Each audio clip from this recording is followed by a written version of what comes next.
Good morning and welcome, ladies and gentlemen, to the DGAP morning briefing.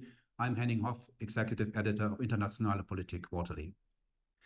Russia's war of aggression against Ukraine enters day 790, 2 years, 2 months, 3 days. The big news of the past few days, of course, was the US House of Representatives finally approving an aid package for Ukraine worth $61 billion, ending a delay of many months. There had been always a majority in Congress for continued assistance for Ukraine, but a radical Donald Trump-inspired Republican minority maneuvered to block it ever since the Republicans took control of the House. An apparent change of heart on the part of Speaker Mike Johnson paved the way. The Senate followed suit on Tuesday, approving the package, which also includes military aid to Israel and Taiwan by a majority of 79 to 18 votes. And it's notable that a majority of Republican senators voted for the bill. US President Joe Biden signed it into law yesterday lunchtime, European time. The Pentagon and the US European Command are now scrambling to deliver military aid worth $1 billion in the first instance, arriving within days from stocks pre-positioned in Germany and elsewhere. Reportedly, the overall package will include ATACMS, long-range rocket systems, which President Biden has privately ruled out. And there are some reports since yesterday evening that they have already been deployed, and there are 2 instances of where they have been used. Chuck Schumer, the Democratic leader of the Senate, wrote on X, "Tonight we make Vladimir Putin regret the day he questioned America's resolve." But is the long-delayed US assistance really a game changer? What is the situation on the ground in Ukraine? And what's the overall picture of assistance, especially if we come to Europe? These are the questions we want to discuss this morning, and I have an excellent panel to discuss these. In order of appearance, I've got the pleasure of welcoming once again my DGAP colleague András Rácz, Senior Research Fellow at the Center for Order and Governance in Eastern Europe, Russia, and Central Asia here at the German Council on Foreign Relations. A leading expert on the Russian military, András has been a mainstay of our morning briefings from the very beginning, and he will share once more his insights into the military situation. Good morning, András. Good morning, Karen. And next we will be hearing from Orysia Lutsevych, Deputy Director of the Russia and Eurasia Program at the Royal Institute for International Affairs, Chatham House. Orysia has been with Chatham House for over a decade, where she is focusing on the role of civil society and democratic transition in Eastern Europe, and most recently, democratic resilience to foreign encroachment. This morning, she will share her assessment of the situation in Ukraine. Good morning, Orysia. Good morning, good to be with you. Thank you. And last but not least, I have the pleasure of welcoming Ambassador Rudolph, Vice Chairman of the Munich Security Conference and Associate Fellow of the German Council on Foreign Relations. Rainer wrote history, so to speak, as the DGAP's first ever diplomat in residence. He at the German Council on Foreign Relations from 2019 to 2020. A career diplomat, he was had postings inter alia in Warsaw, Washington, D.C. and Brussels. And before he came to Rácz from 2014 to 2019, Rainer was head of department for relations with EU member states, EU enlargement and EU external affairs at the Federal Chancellery, a time which coincided with the UK Brexit vote. Since 2023, since last year, he is Vice Chairman of the Munich Security Conference, and he will share his view on the general picture of aid for Ukraine. Very well, welcome to you, Rainer. Yeah, thank you, Henning. Some quick housekeeping remarks. To start us off, each panelist will offer an initial input of about 5 minutes. After some discussion on the panel, about 30 minutes in, we will be opening up for your questions and comments. For the Q&A, please raise your hand, introduce yourself, and put your question in person to the panel. You're also welcome to submit questions and comments via the chat function. I'll do my best to put them to the panel. Please note that this event is being recorded and later published on YouTube, and that we have to close on time at 9:30 a.m. And with a word of thanks to my colleagues, Jan Stöckmann from the Director's Offices and the DGAP's Central and Eastern European expert, Milan Nitsch, who keep these morning briefings running, as well to our colleagues in the events and communications teams. Let's start with András, please. Good morning. Thank you once again, Henning, and thank you for all of you for joining us today morning. Regarding the actual military situation and particularly the significance of the freshly approved US military aid. Shipments have already started, as Henning said, due to the proper pre-positioning of fairly large assets in Germany and in other allied countries. It would take approximately a week until larger shipments actually reach the front line due to logistical reasons. Since actually Sunday, Ukrainian troops have been firing already a lot more artillery shells than they did before, simply because once you know that your aid is coming, your replenishment is coming, you are able to use your existing reserves much more confidently. However, one shall not expect immediate improvement of the situation. It takes time until proper amounts of ammunition and supplies can be delivered and until these can be used at scale. So one shall not expect that the situation would get better in the next 2 or 3 days. It would take actually weeks. Depending on certain systems, significant improvements could be imagined in 6 to 8 weeks from now. This means that Russia still has a certain time window, in which time window Ukrainian armed forces are still weaker and are still undersupplied with certain weapon systems.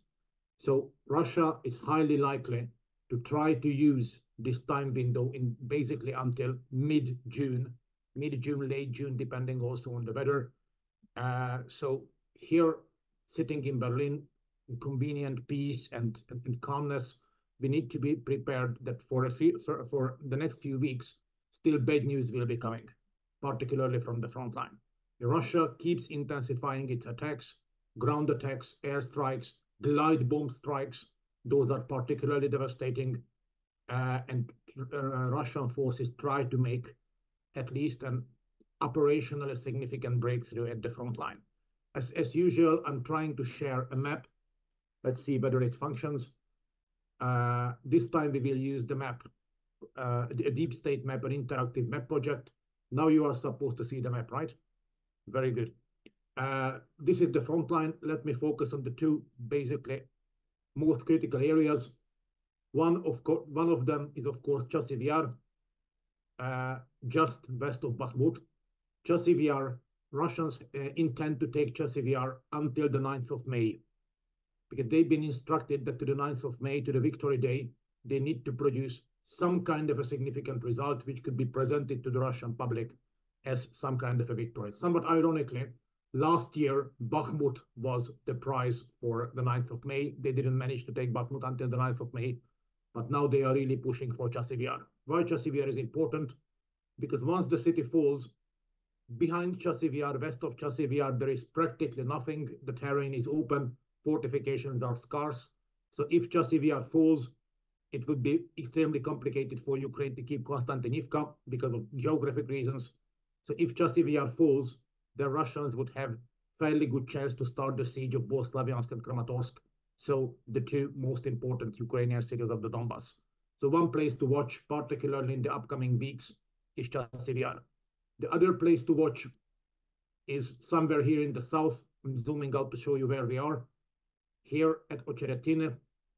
This is a point where in the last week, Russians managed to advance more than 5 kilometers because 2 Ukrainian units basically did an improper rotation. Russians could move in. And here they are putting in all the reserves they have in order to widen and deepen this small yet tactical level breakthrough. They really want to improve this into an operational level breakthrough. So this is also a place to watch. Other sections of the front line are more calm, but here the situation will still be fairly critical in the upcoming weeks. In addition to all that, and that's my last point here, Russia will keep intensifying airstrikes against Ukraine's critical infrastructure. They want to do as much infrastructural damage as possible before Ukrainian air defense systems gets upgraded. So more hits on power points, more hits on railway infrastructure, more hits on power generation. And the last thing here, just to be again realistic, the new US military aid and also the pull effect it has on other European allies Namely, if many countries see that the US gets committed, this strengthens the commitment of also other countries. So even if this solves the supply problems of Ukraine's armed forces, the manpower problems will prevail. The new law on mobilization came to force. Mobilizing new soldiers will actually start in larger scale from 3 weeks from now, but taken into account the time needed for basic training, 60 days of basic training, then 6 to 8 weeks of specialized training, and only thereafter the soldier gets to a frontline unit, still not to the frontline. This results that this new law of mobilization will result in a larger number of fresh or new Ukrainian soldiers no earlier than mid-summer, possibly late summer, depending also on several details. So yes, this new US military aid indeed helps Ukraine stabilize the front line. It indeed averts the danger of any Ukrainian collapse, but still one shall not expect Ukraine to conduct any larger scale offensive operations in most of this year. So for this year is still for Ukraine about stabilizing the front line, holding up the Russian forces, and inflicting as much attrition to the Russian forces as possible.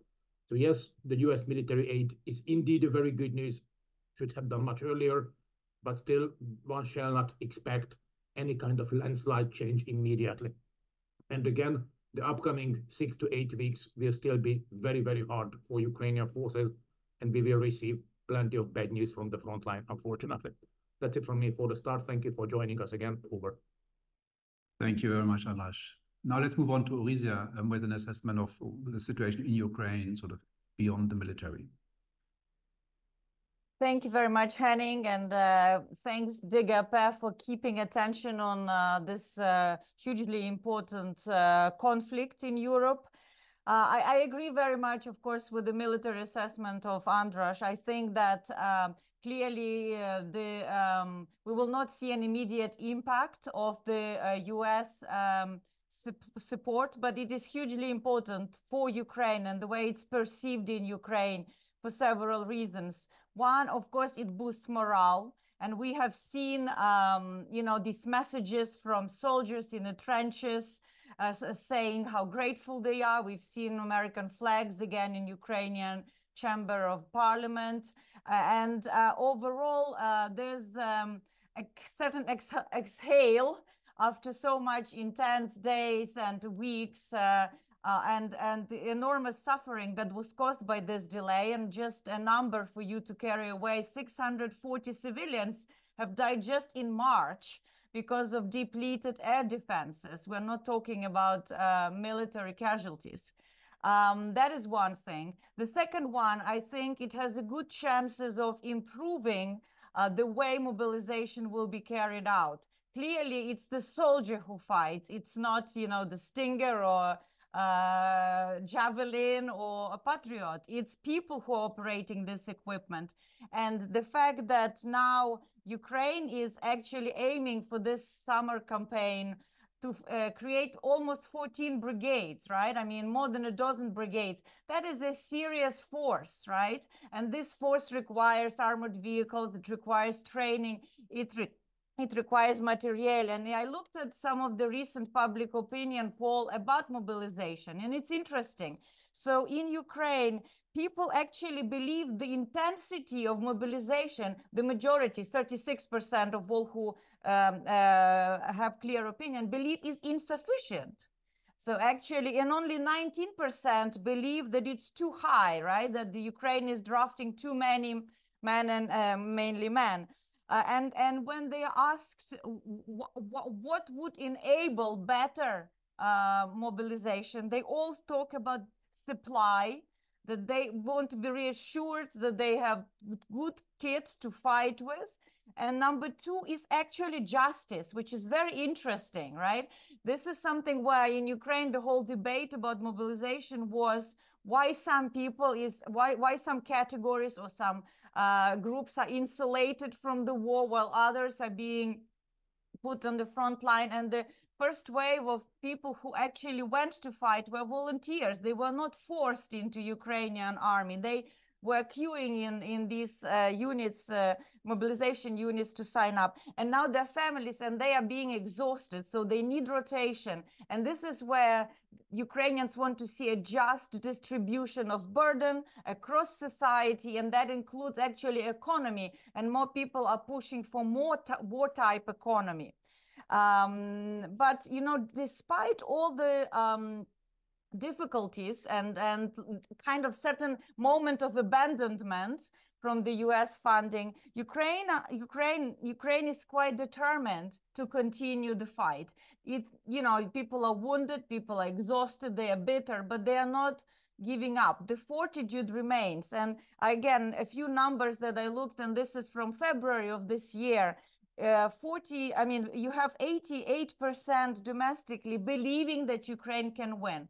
There is a certain drop if you compare it, let's say, to April of 2022, where it was 97%. But still, it's a significant number of people who say that Ukraine can win. And what it means, for 45%, it means that Ukraine will restore territorial integrity. That includes Crimea. 16% say Ukraine may lose some territories, right? I mean, it may happen. And some say it may be to the front line of February 2022.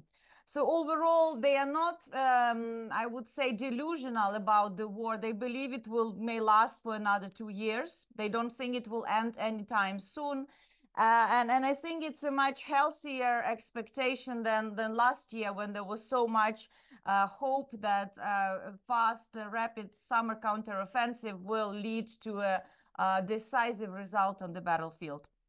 So just to finish, I would like to say that because we are talking, you know, here in Europe, we need to really learn from this example of US aid, and to understand that we need a sustained strategy, that this war is not going anywhere, that Putin is not changing his war aims vis-a-vis Ukraine or vis-a-vis the West.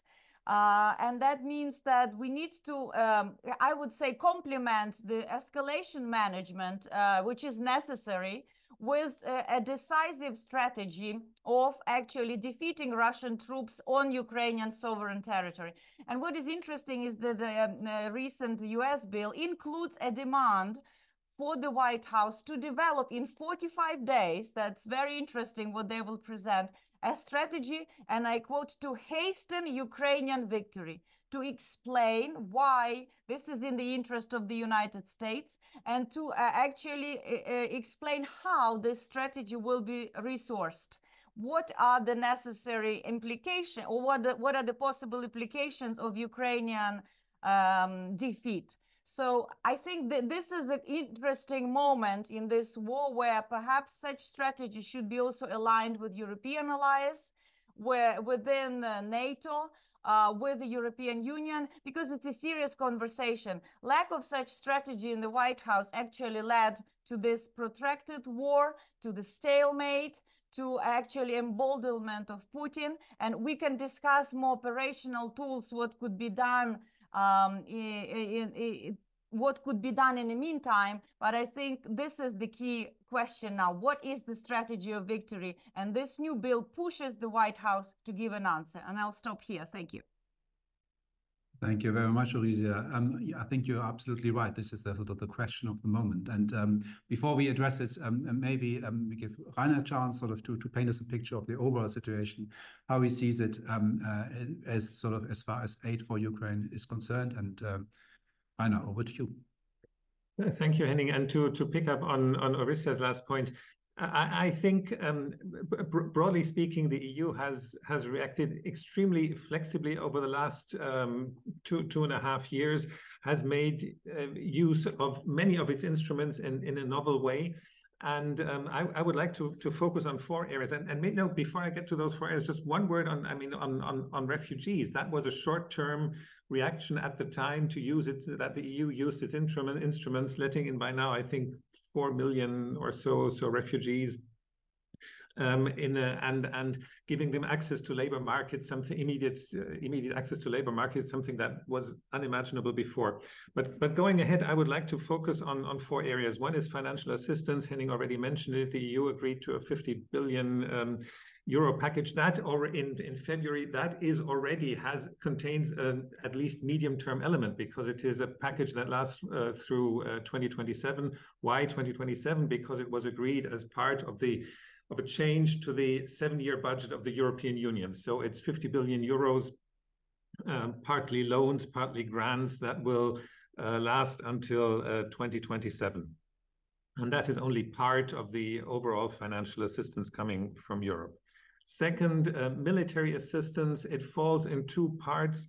One is, and here again, I think it's an example of EU flexibility. One is actually financing weapons deliveries from member states through an instrument which is called a European Peace Facility, which was only created 3 years ago and intended for a completely different use. It was intended for financing peace and stability operations of the EU around the world, and it was essentially the funding was resupplied, and by now it has a capacity of 11 billion euros to repay EU member states for weapons that they deliver to Ukraine. The second aspect of military assistance is a training mission. It's called in EU speak EUMAM, EU Military Assistance Mission, which means that Ukrainian troops are trained in the EU, many of them in Germany, many of them in Poland. 24 member states are taking part, so essentially all of them except the neutral countries.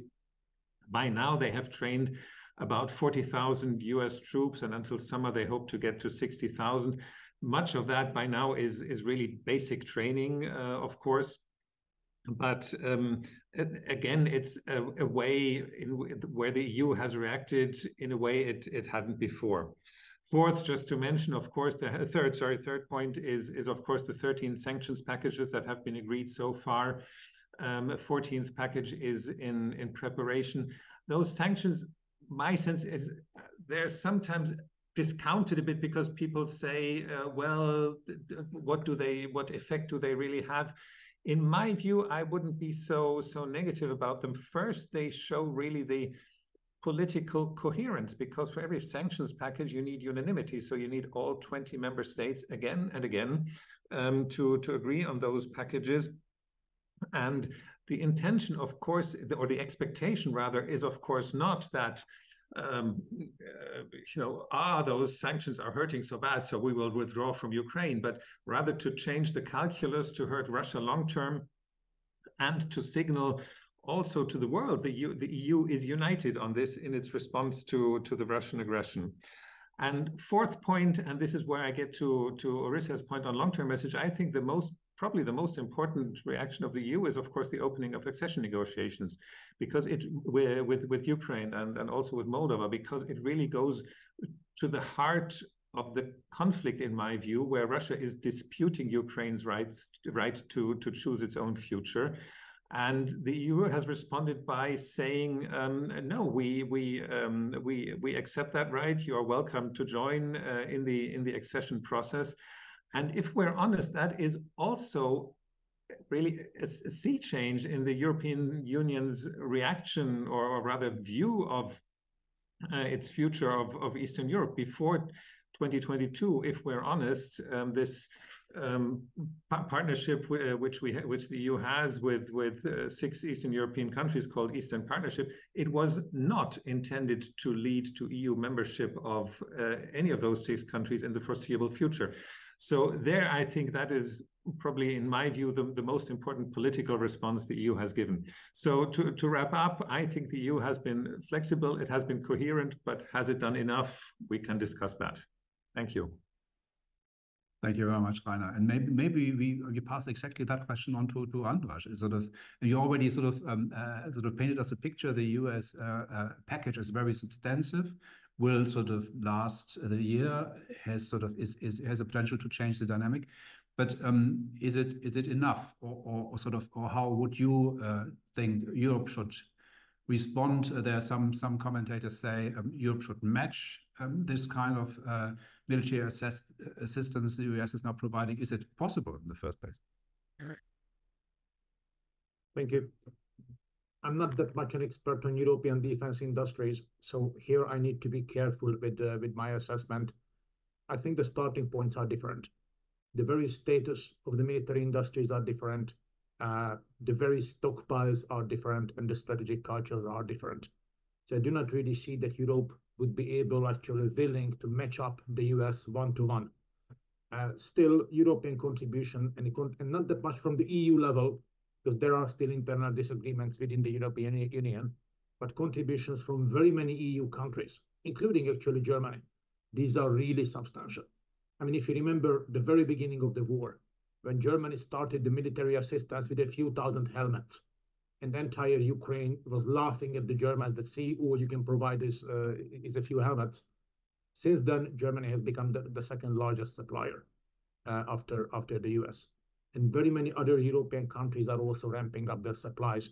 I mean, parallel to the US supply package, a very large supply package from the United Kingdom was also announced. Actually, right now, the US decision slightly overshadows the British commitment in the media, but the British package is also super large. So what I see here is that it takes time for European defense industries and also for the political commitment to gain momentum. It's a slower progress. The US can progress faster because of the bigger stockpiles it has.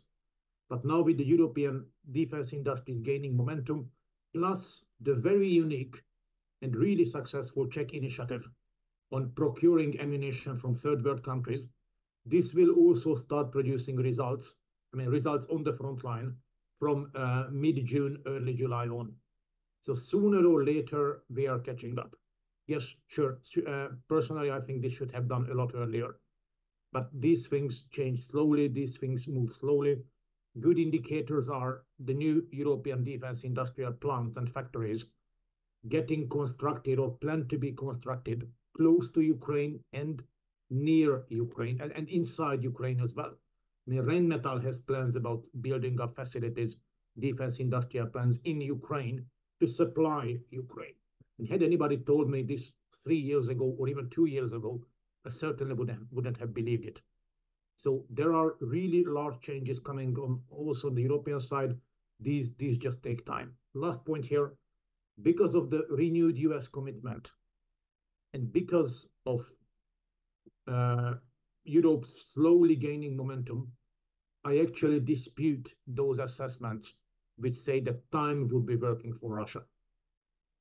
In the short run, sure, Russia still has the upper hand in terms of commitment, manpower, but in the medium and longer run, if the combined West maintains the momentum, I do not really see how Russia could outspend or outgun the entire West supporting Ukraine. So in the medium and longer run, I think time is not on the Russian side, and they apparently know it. Actually, I have something to add, which I would hope András you'd talk about this Ukraine's successful attacks on disabling Russian air defenses slowly. So there were two significant attacks. One in Bryansk, quite deep into Russian territory, 600 kilometers, that where Ukrainians have taken down the radar complex, right? That was monitoring skies from, to about 700 kilometers into Ukraine, that were offering Russian troops, a lot of control on attacks and supporting these bombers that were targeting Ukrainian territory. This is a very, very expensive equipment deep into Russian territory that should have been protected, was destroyed by Ukrainian drones. So that's actually, I'm giving these examples because when I noticed that one of the things that is blocking more decisive assistance is the disbelief that actually there is a military solution to this war. There's a question whether there is a pathway that could militarily deliver Ukrainian victory. And I think we should be careful to see how strategically Ukraine is working to prepare the ground. Ukraine is not, doing some chaotic strikes. So another key strike was, I believe, roughly 10 days ago in Jankoy airport, where Ukrainians have taken down very expensive Triumph again installations that secure air defense of the peninsula. So they are basically stripping off Russian air defense naked in the areas where they are preparing for more combined operations strikes. So Russians are not invincible. I think I agree with András. Time is not working in their favor.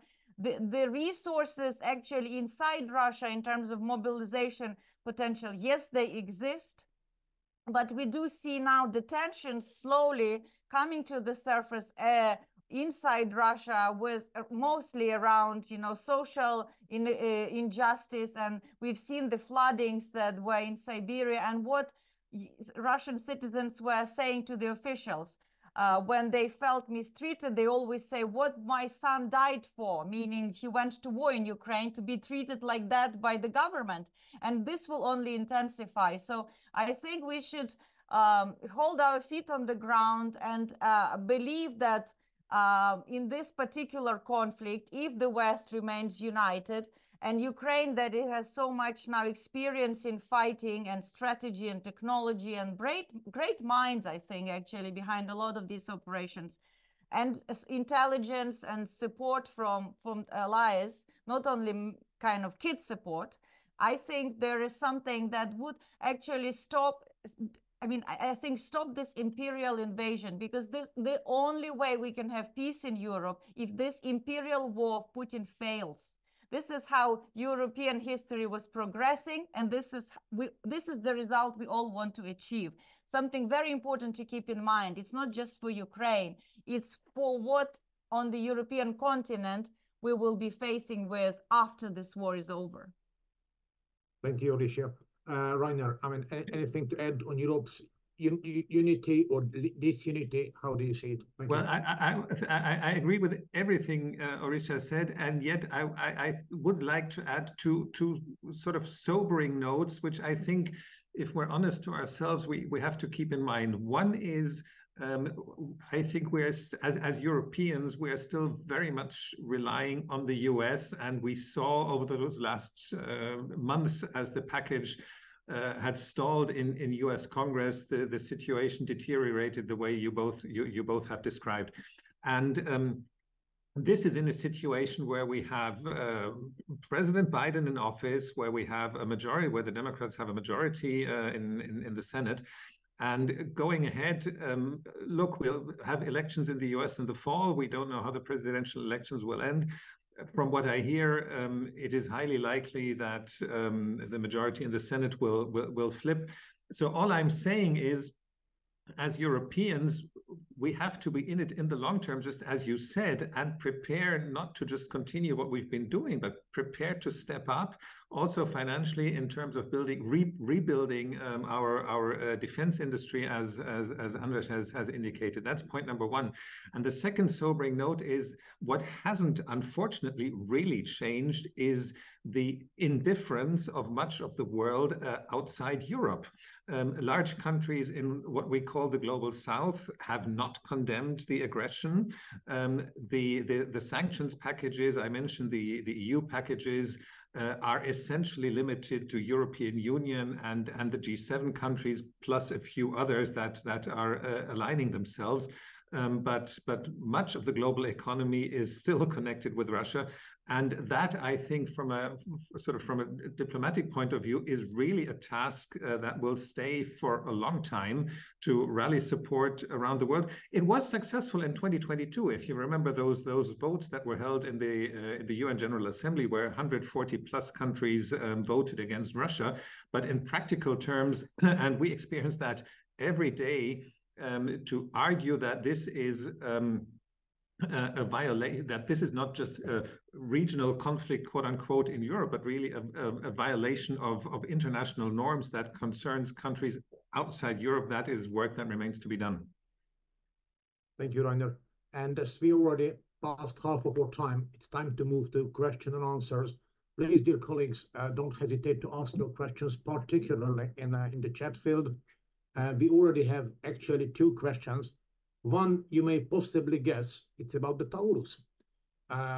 It's about Chancellor Scholz's remarks about the prohibition of delivering the Taurus system. And the other question we have in the chat is from our dear friend and colleague Roland Freudenstein about the situation in the Crimea, how to evaluate those strikes in the Crimea. So, dear colleagues, who would like to start on which one? I'm looking for volunteers on Taurus. Rainer, perhaps? No, look, I have little to say. I mean, we all know the the position the chancellor has taken. Equally, that there have been other views also voiced from inside German federal government. I would take it as it is at the moment. I have nothing to add. And on Roland's question about Crimea, honestly, we'll see. I mean, everybody will say that. I mean, what Orysia's views on that is, everybody will say that that is really sort of at the core of what Putin will not ever want to give up. So I can't comment on the sort of on the military feasibility what Roland is alluding to in his question. But that is obviously, I think, one of the most difficult issues. Thank you. Then while Orysia is preparing her answer, let me add a few things on the Taurus. There are a lot of technicalities regarding even the theoretically possible delivery of the missile system. To give you just one example, there is no export version of it.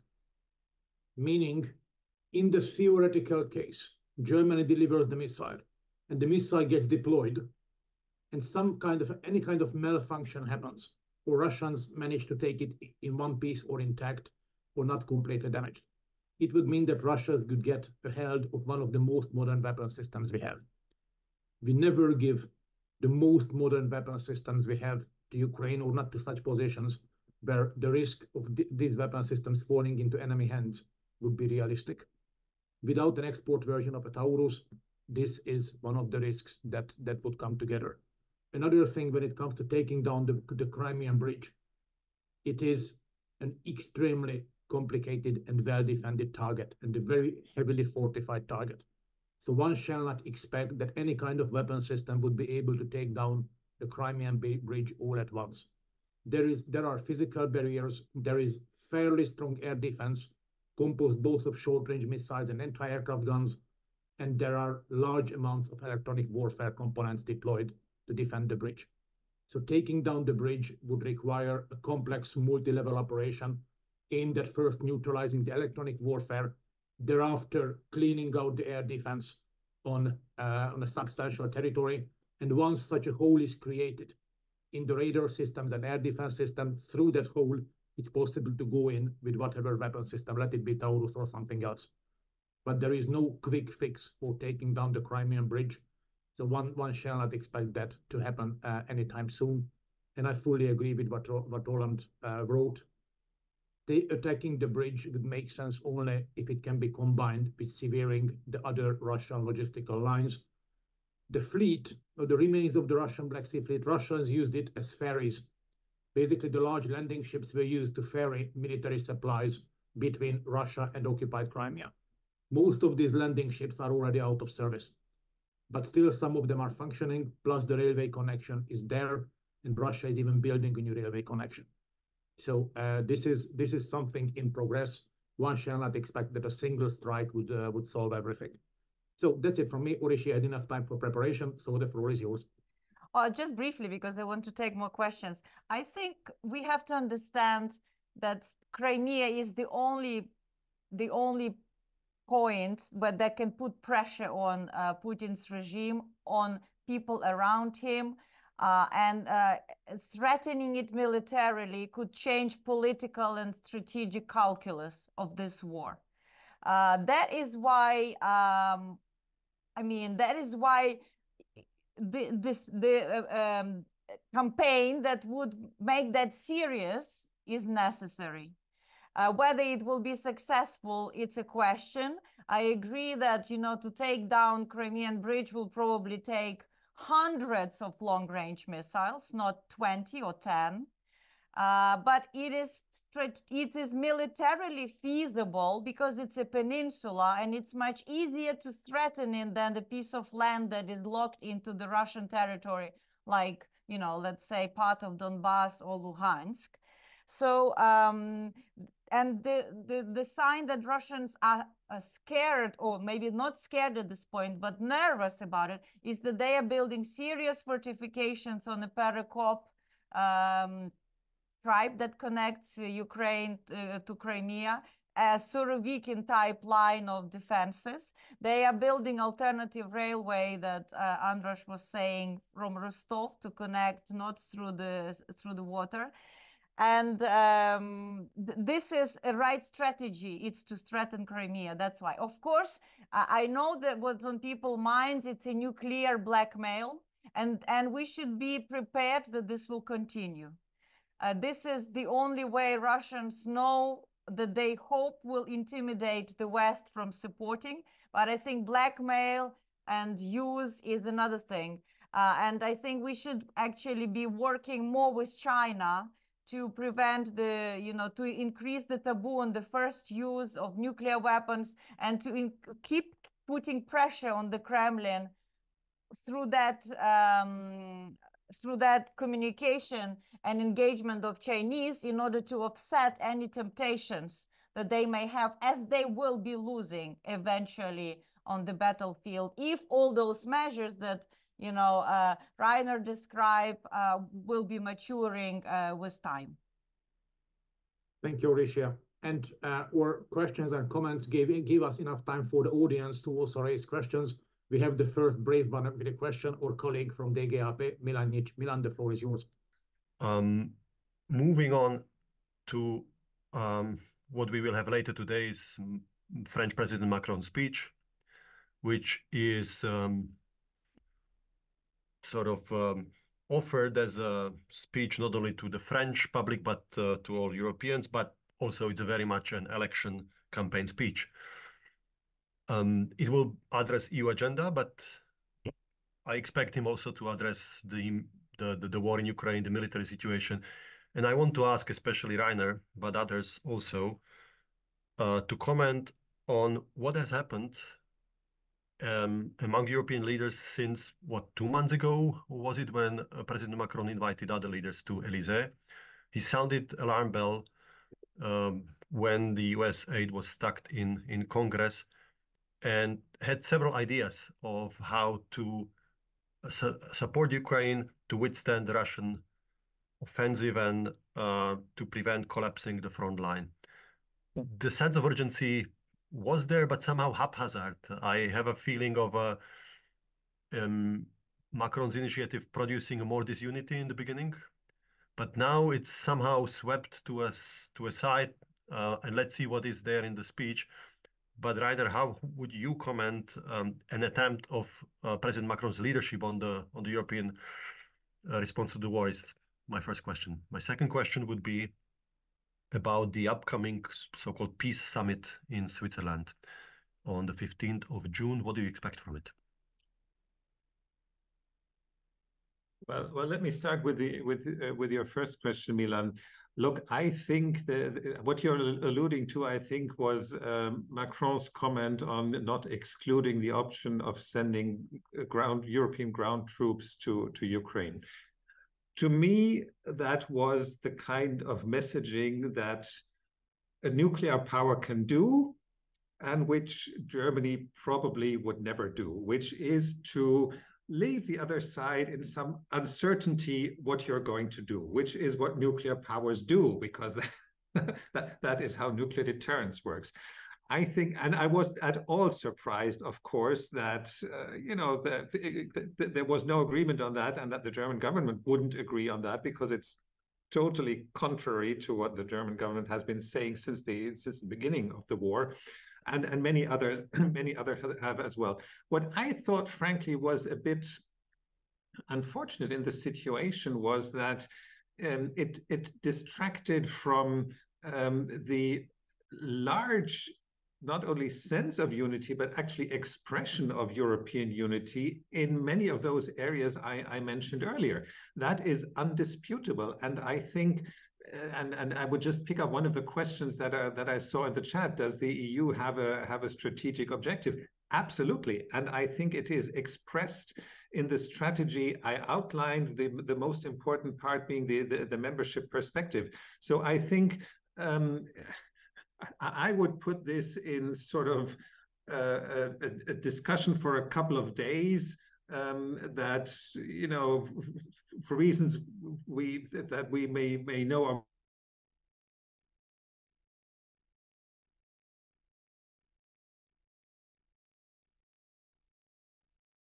Looks like we're facing a sabotage. Rainer, are you back? Good. So let me try to also answer the question on the EU strategic objective to continue where Rainer has stopped. The very fact that Ukraine is now in the enlargement track.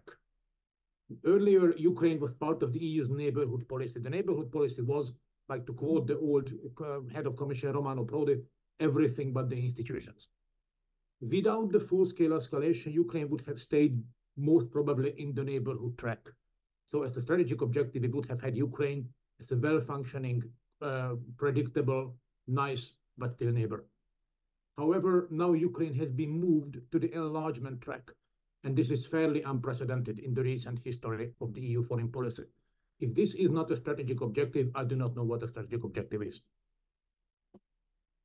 Yeah, I just want to second that. I think this is critical, and I think another track is NATO track. I mean, this is a bit more complicated, and but it is the. I think what was critical with Macron, it's not actually the signaling that nothing is off the table to Putin. Okay, that was good, but I don't think they really believe it in the Kremlin. But the fact he spoke to the French public to explain this war, to say, why is this an existential threat to Europe? And I think this is what leaders of European states should be doing more. Because, you know, people like to support Ukraine, but they don't understand they support themselves. They support saving their way of life, our way of life, by supporting Ukraine. So by framing this as an existential threat to the European way of life, I think that is very important. On the peace summit, I think that Milan, it's an effort to actually bring along the world. What Rainer was saying, that there's a lot of, you know, the publics in the south that are non-Western, you know, world that are not aligned with the agenda, that see it as the war between Russia and United States. To be honest, they don't see Ukraine as an actor. They see Ukraine as a, you know, an object that is being manipulated in the great power politics. They themselves did not overcome their colonial past in that way, I would say. I mean, to be honest, a lot of those countries, I think they maintain transactional relations with Russia because it's, you know, convenient for them, and they are not themselves stepping into the world as actors to a degree. This is my assessment. And I think these meetings help to spotlight Ukraine as an actor, having an agenda, and that agenda that is beneficial not just to Ukraine, but to really a global coexistence of nations. So I think it's a good initiative. I think it's needed, and I think it also is an important signal to Putin that, you know, he doesn't have support that he's bragging, and he can rely on photo ops with the several pariah states around the world and count on their votes at the UN. But overall, I think it's hard work to organize these meetings, but I think that it's a good strategic, it's a good strategy from Kyiv.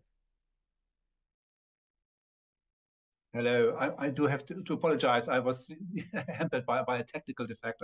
I'm now back and happy to guide you through the past 8 minutes or so. Rainer, you wanted to respond?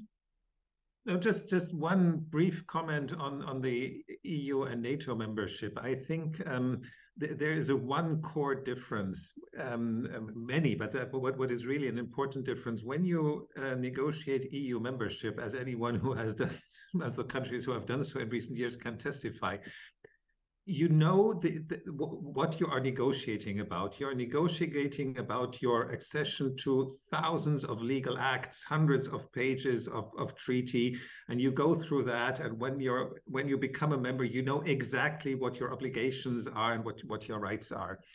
NATO membership is at its core much more relying on the political deterrence message that comes from the unity of the 32 allies. And there is a reason why no one really expects that Ukraine will actually become a member as long as the war starts, as long as the war is going on. I mean, many countries have said that, because it would put in question exactly this political deterrence signal that is so important to NATO. So that, I think, is an important difference to keep in mind.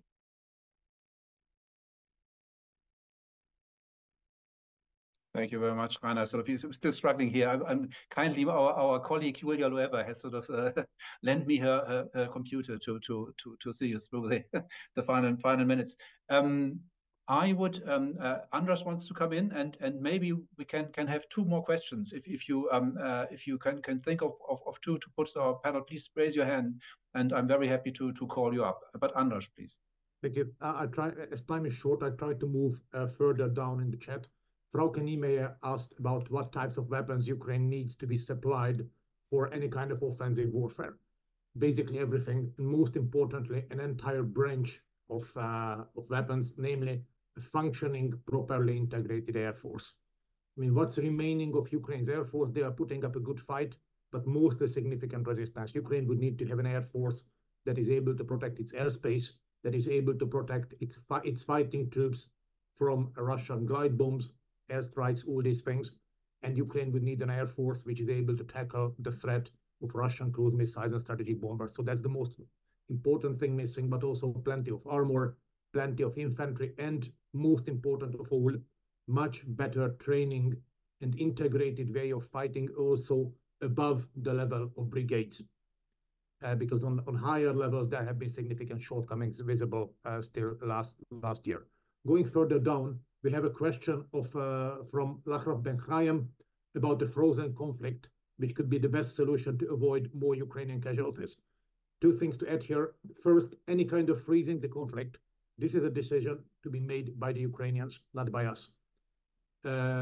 Second, freezing the conflict in whatever way, it gives no guarantee that Russia would not use the time to regain power and start the war again in a few years.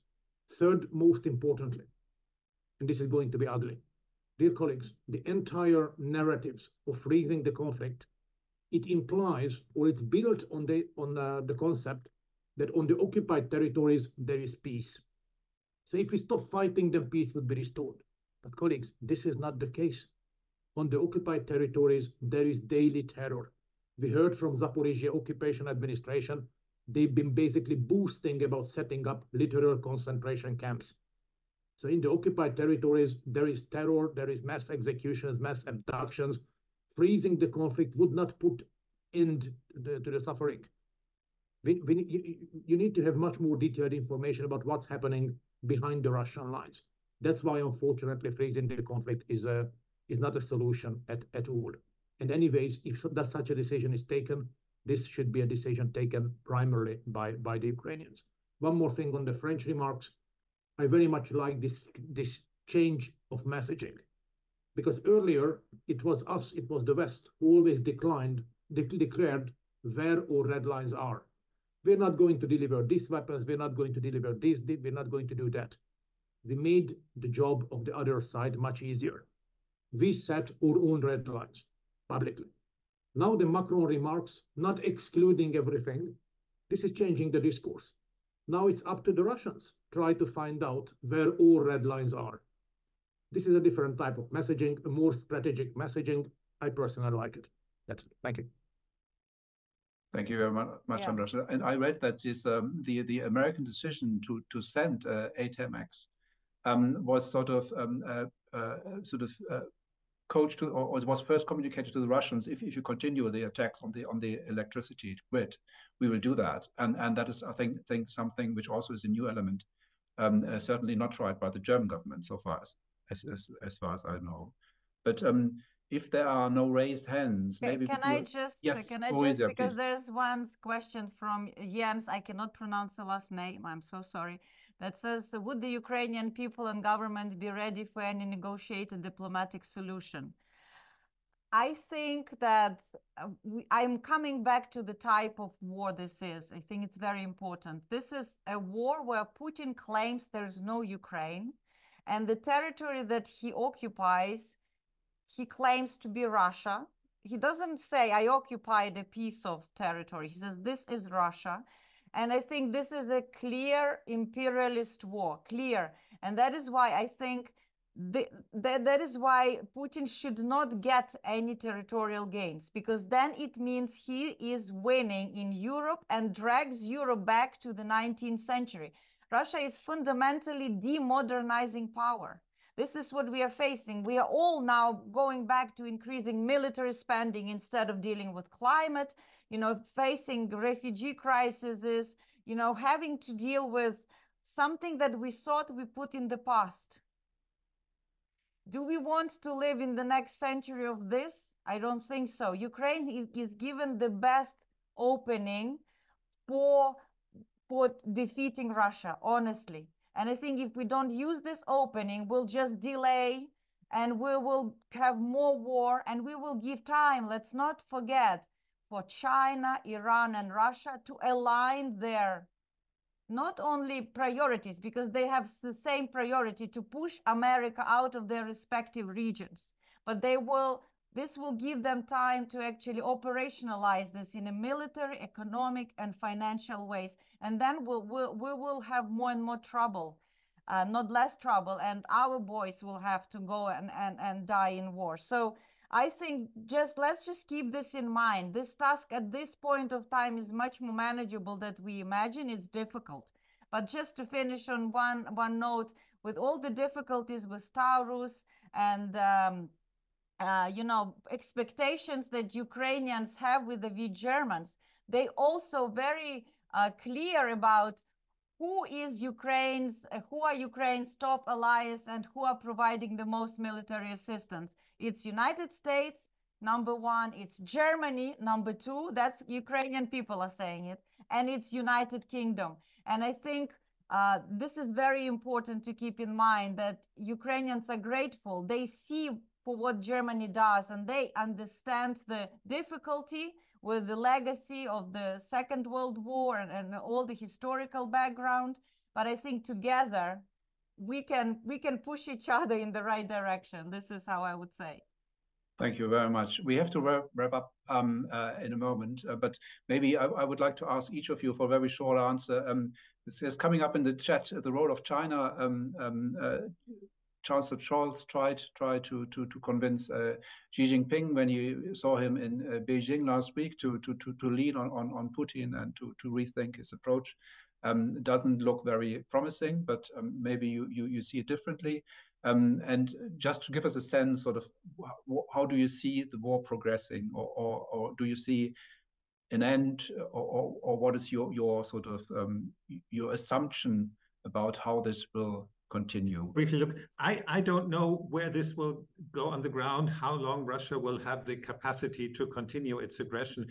I think from the European and German point of view, this is really, for me, the meaning of Zeitenwende. We know we are not going back to a situation we were before, and we discussed many aspects of this over this last hour. We don't know where it will lead, how long the war will go on. We don't know when Ukraine will become a member of the European Union, but we do have a strategic objective. And I think we showed this over this last hour. We are using many of our political instruments, and not only instruments, but also the political capital in Europe to support Ukraine in that. So I think it is, to me, totally clear Europe is in this for the long haul, as long as it takes. Thank you very much. Orysia, very short. So I think there are three variables in what will shape this equation or the balance in the future. One is, of course, it's Ukraine's own will and strategy to fight. And I think this remains quite strong. As I said, there's a willingness and understanding what this war is about. It's clear cut. Number two is Trump and elections. I think we may see, the open question is what Trump's policy of strong America on the international stage means, because this is what they are accusing Biden of, being weak on the international stage. So how he will express, if he is elected, the strengths of United States is a big question. It can actually play in favor of Europe, or it can be counterproductive. It remains open. And the third one is, of course, Europe itself. And I think it's using this time that the big package of US aid provides for this year to really dig in and to increase military spending, to procure necessary equipment, to replenish the stock, to provide Ukraine. This war is not going away. Even, think about this, even if Ukraine defeats Russia tomorrow, do you think he will be spending less on defense? It will take years and decades until we have a new equilibrium where we can coexist with Russia, where things settle in Russia to a degree that we can turn the clocks back in spending less on defense. But with regional wars, it's likely that they will be increasing, and that is why where we are, it's just the nature of the disturbing world we're living in today. Thank you very much, Orysia. And András, last word. Just really, from the military perspective, I do not see any major breaking points on either of the sides. So unless some kind of a black swan scenario happens, this war will continue dragging on the present high intensity, at least for a year more, but most likely even longer. There is no quick fix to that. Thank you. Thank you very much. And with that, I bring the meeting to a close. Thank you very much to our panelists, András, Rácz, Orysia, Lutsevych, and Rudolph. Apologies again for the technical hiccups. A big thank you to András for taking over as a moderator. Excellent job. Thank you. I could follow on the phone, but I couldn't join again. So thank you very much. Please join us next week. We will be talking about EU enlargement. And until then, a very good morning from the Chatham Council on Foreign Relations. Goodbye.